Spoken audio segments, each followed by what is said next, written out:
సహజ సిద్ధంగా పెరిగి సామాన్యుడికి సైతం అందుబాటులో ఉంటున్న నల్లజాతి చేపలు అంతరించిపోతున్నాయి. ఇందులో ముఖ్యంగా ఇంగిలాయి లాంటి చేపలు కంటికి కనబడకుండా పోయాయి. అయితే అంతరించే దశకు చేరిన ఈ చేపల సంతతిని పెంపొందించేలా ప్రత్యేక హ్యాచరీస్ ఉత్పత్తి కేంద్రాలు నెలకొన్నాయి. ఇలా ఉత్పత్తి చేసిన చేప పిల్లలను ప్రయోగాత్మకంగా పెంచుతూ మంచి దిగుబడులు తీస్తున్నారు ఏలూరు జిల్లాకు చెందిన ఓ రైతు.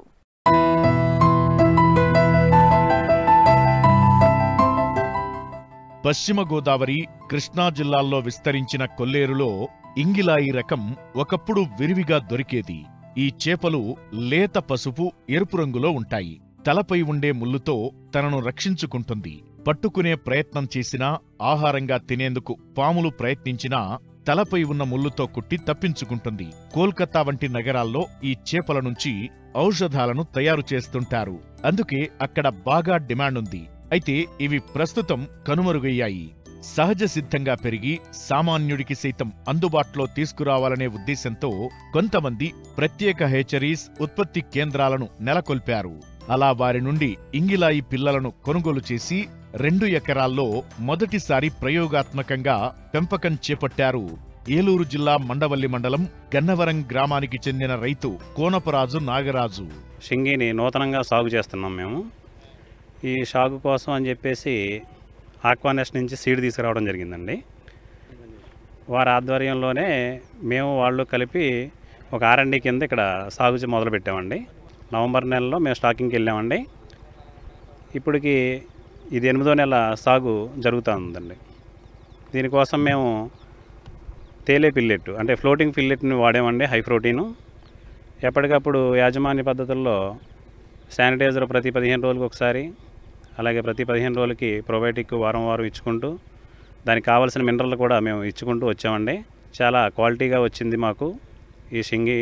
ఫస్ట్ టైం చేసినా కానీ చాలా సక్సెస్ఫుల్గా ఉన్నామండి మేము ఇందులో. ఎందుకంటే ఎక్కడ కూడా చూసిన వారందరూ కూడా ఎక్కడ బెండు కానీ ఇది కానీ కనపడలేదు. చేప చాలా క్వాలిటీగా నీట్గా ఉండటం జరిగింది. ఒక 2 టన్నులు మిడిల్ క్యాచ్ కూడా చేసాం. బాగా వచ్చిందండి. సైజు 10 నుంచి 15 మయాన ఉందండి.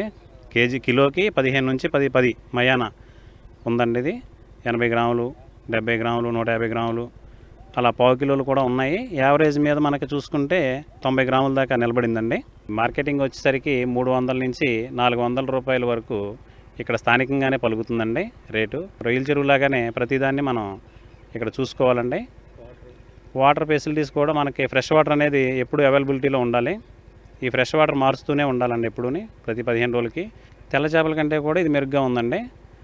ఎందుకంటే మార్కెటింగ్ ఇలా ఉండి ఇలా జరిగితే మనకి అనుకున్న నెంబర్ దొరికేస్తే కనుక తెల్ల చేప మీద ఇది చాలా బెటర్ అవుతుందండి. కాకపోతే చిన్న చిన్న చెరువుల్లో కూడా చేసుకుంటే ఇది ఇంకా సాగు చేసుకుంటే ఇంకా చాలా బాగుంటుందండి. మేము 2 ఎకరాల్లో హై డెన్సిటీలోనే వేసాం.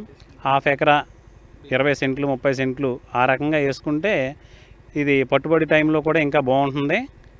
అలాగే ఎదుగుదల మనం అన్నీ చూసుకోవడానికి చాలా బాగుంటుందండి. ఎందుకంటే ఇది కప్ప, తాంబేలు, పెట్ట, పాము ఇవన్నిటికి కూడా దొరికే స్పీసెస్ అండి ఇవి. పెట్టలకు కూడా అవైలబిలిటీగా ఉంటాయి. ఎందుకంటే ఇవి ఎప్పుడూ కూడా పైన ఆడుతూ ఉంటుందండి.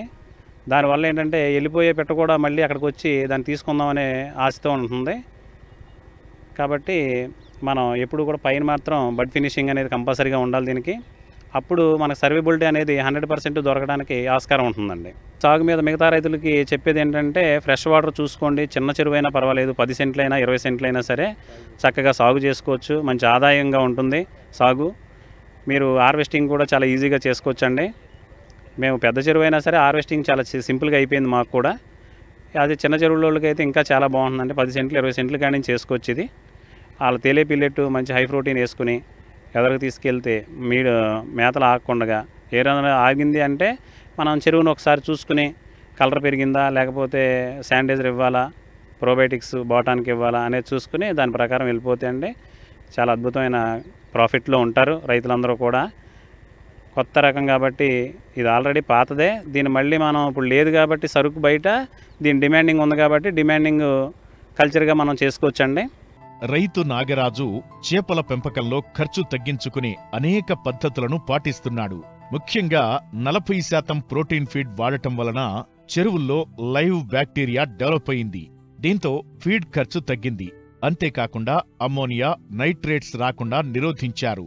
సాధారణంగా ఒక్కో చేప కిలో బరువు పెరగడానికి కిలో నుండి కిలోన్నర ఫ్లోపిల్లెట్ దాణా తింటుంది. కిలో దాణా ధర 70 రూపాయలు. అంటే మార్కెట్లో కిలో ఇంగిలాయి ధర 300 నుంచి 400 పలుకుతుంది. అంటే ఒక్కో చేపపై 200 రూపాయల నికర లాభం పొందే అవకాశముంది. ఇటు ఇంగిలాయి చేపలతో పాటు మరో 4 ఎకరాల్లో రోహు, బొచ్చ చేపల పెంపకం చేపట్టారు. అయితే 15 రోజులకు ఒక్కసారి ఇంగిలాయి చెరువుల్లో నీటిని మార్చాల్సి ఉంటుంది. ఆ నీటిని తెల్ల చేపల చెరువుల్లోకి మార్చడంతో తెల్ల చేపలు కూడా తొందరగా బరువు వస్తున్నాయని రైతు చెబుతున్నారు. మేము చేసేది షింగి 2 ఎకరాలండి. ఈ కట్ల చేప పిల్ల శీలావతి కలిపి ఉన్నది 4 ఎకరాల చేప పిల్లండి.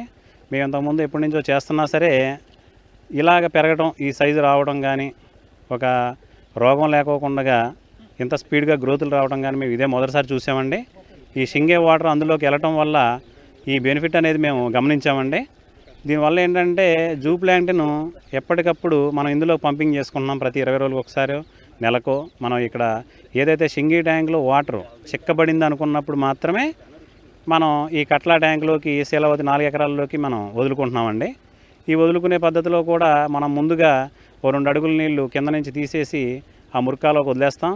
తర్వాత ఈ నీటిని తీసుకుంటాం. అలా షింగి ట్యాంకులో కూడా ఫ్రెష్ వాటర్ పెట్టుకుంటాం ఎప్పటికప్పుడు. దీనివల్ల చాలా లాభం కలుగుతుందండి.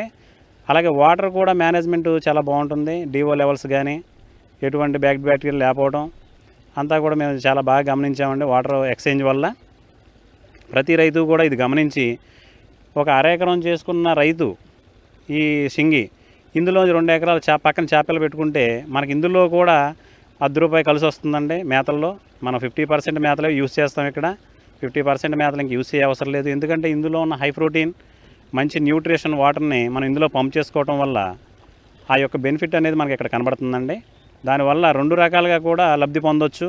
ఇలాగే కొరమేన్ చేసినా ఇంకోటైనా సరే ప్రతి రైతు కూడా పక్కన తెల్ల చేప పిల్లలను కూడా పెట్టుకుని ఈ నీళ్ళని దాంట్లో పంప్ చేసుకోవటం వల్ల తక్కువ సమయంలో మంచి గ్రోతులు రావటం, ఎటువంటి రోగాలు లేకోకుండా చేపపిల్ల ఎదుగుదల, ఇవన్నీ కూడా మేము గమనించామండి. ఇంతవరకు మేము ఎప్పుడు కూడా చూడలేదు. ఆ రకంగా మాకు తెల్ల చేపపిల్ల బాగా ఎదుగుదల కానీ, మంచి కలర్ కానీ, చేప సైజు అన్నీ బాగున్నాయండి.